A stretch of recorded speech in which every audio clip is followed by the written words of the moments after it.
This is Orange, New Jersey in 1922. 24-year-old Amelia Maggia is a girl who works at a watch factory that opened 5 years ago. Today, she stopped by the dentist because of a toothache. Her teeth had started to loosen recently. But when the dentist touches the aching tooth, it falls out without any resistance. Oh no! That is not all. The moment the dentist puts his hand in her mouth, Amelia's lower jawbone comes away from her body. The jawbone of a 24-year-old girl. There is another woman, Grace Fryer. She has been working at the same factory since she was 18. Right now, her bones are crumbling. Her spine, the very thing that holds her body up. Her spine has collapsed so badly that she cannot even sit without a steel brace. She is now 28 years old. Only 28. What on earth happened to them? All these girls did at the factory was paint glowing paint onto watch dials. That was all they did. The company said it was safe. It was not just these girls. Across the United States and Canada, more than 4,000 women did the same work. Now the story begins. A tragedy that started around the time of the First World War, both frightening and heartbreaking. The story of the Ghost Girls. Let us turn back the clock. An early morning in Orange in the 1920s. A girl is busy picking out clothes for work, and the outfit she chooses is her prettiest one. Even though a full day of hard work could ruin it with sweat and radium paint stains. After work, she heads straight to the dance hall in those same clothes. That does not make much sense, does it? There was a reason. When radium paint got on her clothes at work, they glowed a luminous green in the dark. She painted her fingernails with it too. Every time her fingers moved, they traced beautiful green arcs through the air. In the darkness, she enjoyed the way she glowed. The girls looked at each other and giggled. Glowing lips, glowing nails, glowing teeth. They had a nickname they gave themselves. Ghost Girls. But here is the thing. Inside the same factory, there was a laboratory. The male scientists who worked there wore lead aprons from the very first day, put on masks, and handled radium containers with tongs. The girls were putting the same substance in their mouths and rolling it around with their tongues. How is this even possible? In 1898, Marie and Pierre Curie discovered a new element. It glowed on its own, without heat, without flame. They named it radium. People were captivated by this glowing element. In 1898, the year radium was discovered, fewer than 1 in 10 American homes had electricity. Most nights were dark. And into that darkness came a substance that produced its own light. On top of that, it actually killed cancer cells. Doctors prescribed radium, claiming it boosted energy and made the body younger. A substance discovered by a Nobel laureate, prescribed by doctors, and proven to treat cancer. There was no reason not to be captivated. Within a decade, radium was everywhere. Radium toothpaste, radium cosmetics, radium chocolate. A company called Thoradia sold an entire beauty line made with radium. Doctors prescribed radium-infused water as a health drink. The recommended dose was 5 to 7 glasses a day. Yes, 7 glasses. Not a shot glass, closer to a beer glass. Think of it this way. Today, millions of people get weight loss injections. Studies proved they work, and doctors wrote the prescriptions. 100 years ago, that was radium. The logic was exactly the same. If science says it is good for you, why would you say no? Then war broke out. In 1917, the United States entered the First World War. The First World War was a war of trenches. Soldiers lived in narrow tunnels for weeks at a time, and most operations took place at night. They needed to read their watches in the dark. The United States Radium Corporation opened a factory in Orange, New Jersey, and began hiring young women. Their job was to paint radium onto watch dials. The paint had a brand name.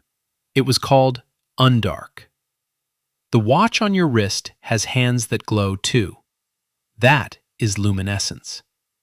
Luminescence absorbs light and releases it later, so in prolonged darkness, the glow fades. Radium is different. Radium generates its own light. The half-life of radium is 1,600 years. There was no reason for the light to go out. The inside of the factory in Orange, New Jersey, looked like a classroom. Young women sat in rows at long tables. In front of each one was a small pot of paint and a camel hair brush so tiny it could pass for a toothpick. Their job was to write numbers on watch dials 3 centimeters across. To write numbers that small, the brush tip had to be needle sharp.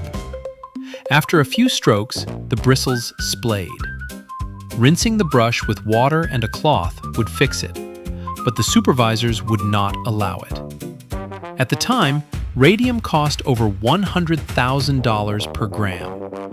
It was 150,000 times more expensive than the same weight in gold.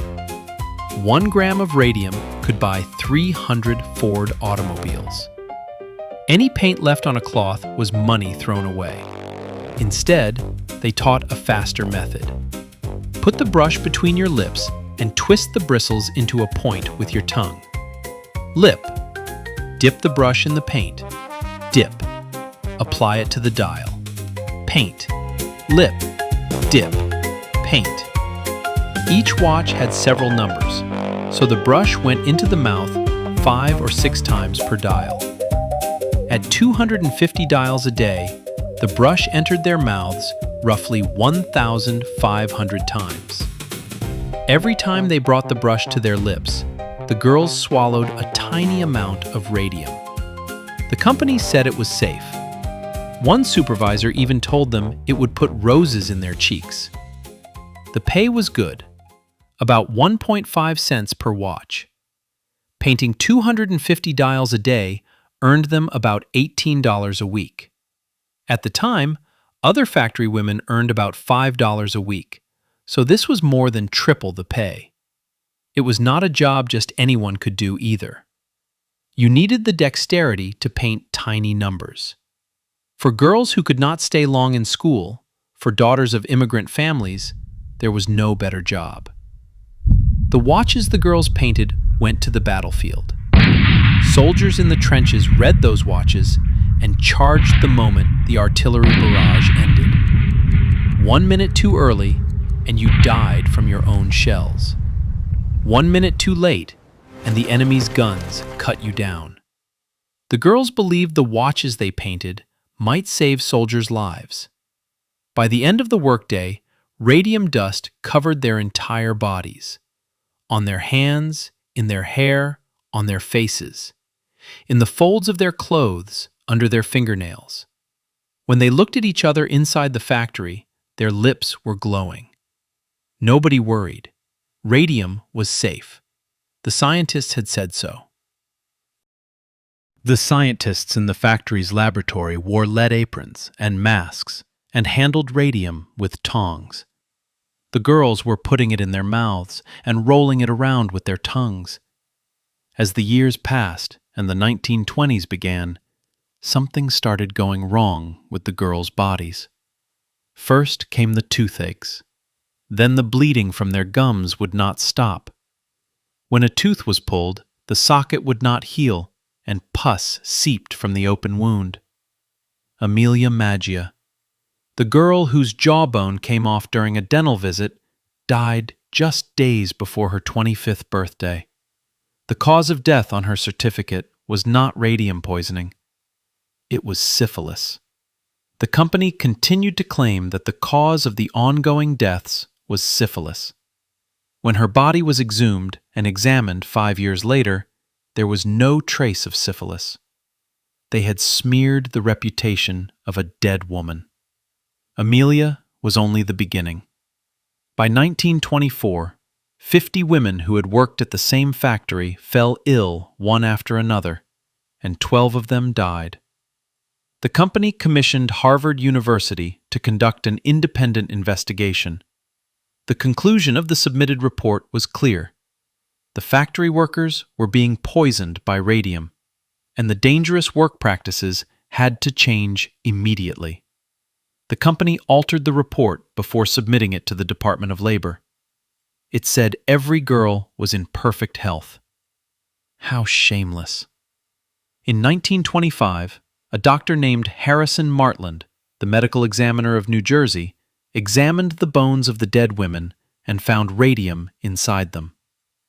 Radium has an atomic structure and properties similar to calcium, so it slips right into the spaces in bone where calcium belongs. The radium lodged in their bones was destroying the surrounding bone tissue.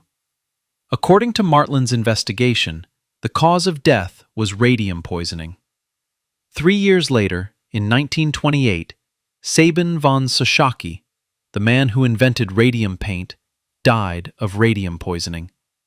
He was killed by the very substance he had created. He was the 16th person to die from radium paint. In 1927, Grace Fryer, whose spine had crumbled and who relied on a steel brace, decided to sue the company. It took 2 years to find a lawyer. The company was wealthy and had connections to the military. No one would take the case. After 2 years, a lawyer named Raymond Berry agreed to represent them. 4 other women joined the lawsuit alongside Grace. Among them were 2 sisters of Amelia Maggia, the woman whose jawbone had fallen away. One had both hip joints broken. The other could not get out of bed. The press called these 5 women the Radium Girls. January 1928, the first court appearance. All 5 Radium Girls appeared in court, but none of them could raise her right arm to take the oath. At the next hearing in April, the girls were too ill to attend. The company stalled again, using its witnesses' summer vacations as an excuse. All the while, the Radium Girls were dying. In the fall of 1928, a settlement was reached. $10,000 per person, an annual pension of $600, and full medical expenses. No one would live long enough to collect the pension for many years. All 5 of the Radium Girls died within a few years. But it was not over. It was not just New Jersey. In Ottawa, Illinois, there was another factory where girls painted radium onto watch dials. Lip, dip, paint, lip, dip, paint. There, too, girls fell ill with the same disease. Catherine Donahue, a woman who had painted watch dials at that factory, began her fight against the company. She tried to have her illness recognized as an occupational disease for workers' compensation. This kind of fight had never happened in America before. While Catherine was testifying at a congressional hearing, she collapsed on the spot. Her husband Thomas carried her home in his arms, and the next day, investigators came to her house. She gave her testimony to the end, lying in her bed. In 1938, Catherine Donahue's illness was finally recognized as an occupational disease. But Catherine died just a few months later. The very concept of occupational disease was formalized through this case. In 1970, the Occupational Safety and Health Administration, OSHA, was established.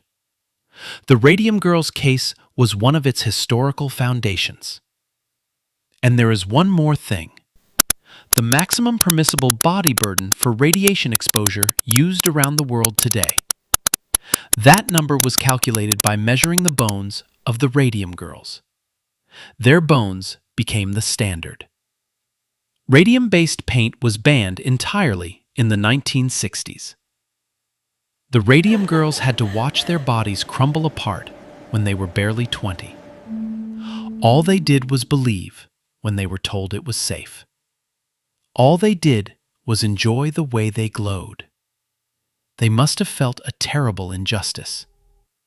Grace Fryer, whose spine had crumbled and who relied on a steel brace, left these words: "I am not fighting the company for my own sake. I am fighting for the girls who are still working the same way. Lip, dip, paint." More than 4,000 women across the United States and Canada had done that work, and the fight of the Radium Girls changed the world. The half-life of radium is 1,600 years. The radium lodged in their bones continues to undergo nuclear decay, producing light even now. Even after 10,000 years, radium does not completely disappear. Roughly 1% of the radium first embedded in their bones still emits a radioactive glow. The graves of the Radium Girls are in Orange, New Jersey, where the factory once stood.